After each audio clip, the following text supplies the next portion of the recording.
Front next, breaking news. The Attorney General told President Trump his name was in the Epstein files multiple times. Is that why Trump and his administration are now saying there's nothing to see here? Plus, Epstein in his own words. You'll hear Jeffrey Epstein talking about how Trump was his, quote, closest friend. The book author, who says he has 100 hours of Epstein talking on tape, is our guest tonight with audio. And a world-renowned economist says Fed Chairman Jerome Powell should resign, but not for the reasons you may think.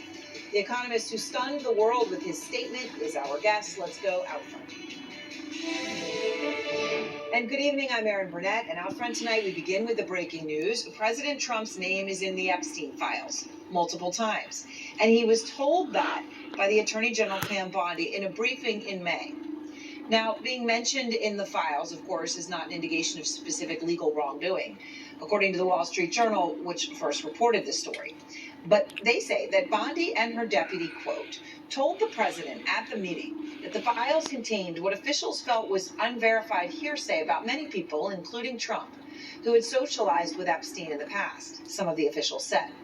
One of the officials familiar with the document said they contain hundreds of other names. Now, this is important because this conversation, according to sources to the Journal, took place in May. All right, May is not now. Now is July.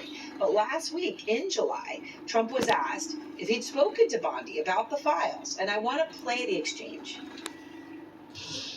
The Attorney General briefed you on the DOJ and FBI review, the findings of that review. The Attorney General briefed you on that. What? On the DOJ and FBI review. On what subject? Epstein, of the review of the files. Attorney General Pam Bondi briefed you on that. Very quick briefing. Did she tell you, what did she tell you about the review? And specifically, did she tell you at all that your name appeared in the file? No, she's given us just a very quick briefing, and in terms of the credibility of the different things that they've seen. And I would say that, these files were made up by Comey, they were made up by Obama.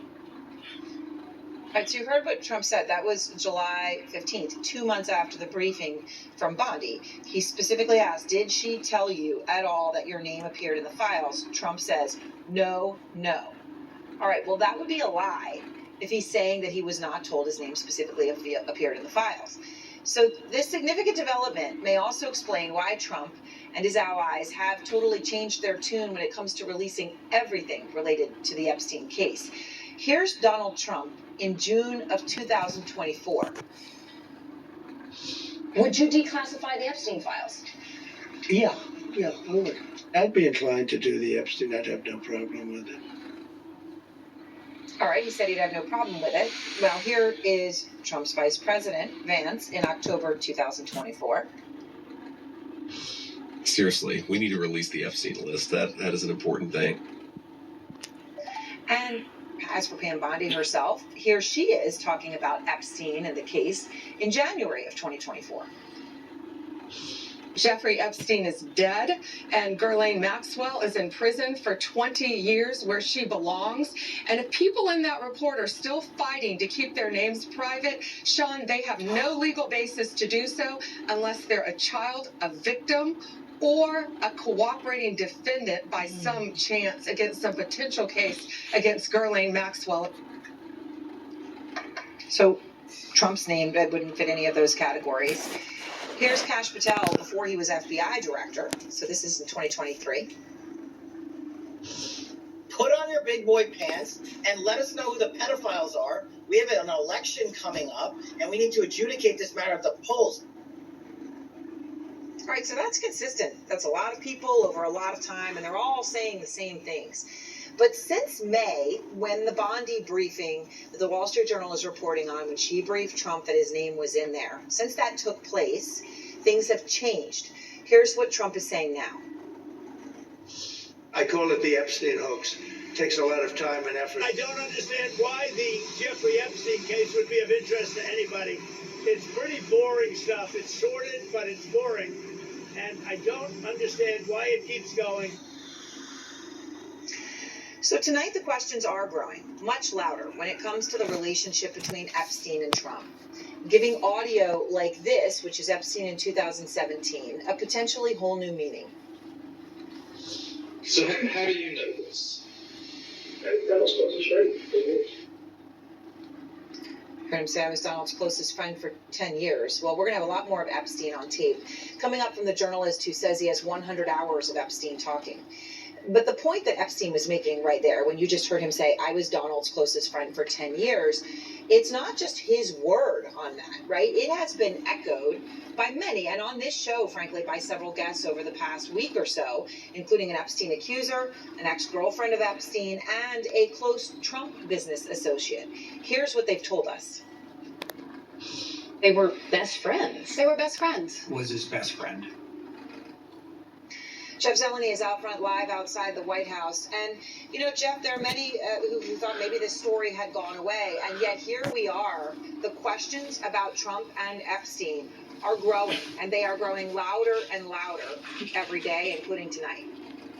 Here they are, and they're growing more persistent and perhaps even more complicated in terms of answering them. Look, the White House spent all day long trying to deflect and change the subject with a retribution campaign, which has become somewhat familiar.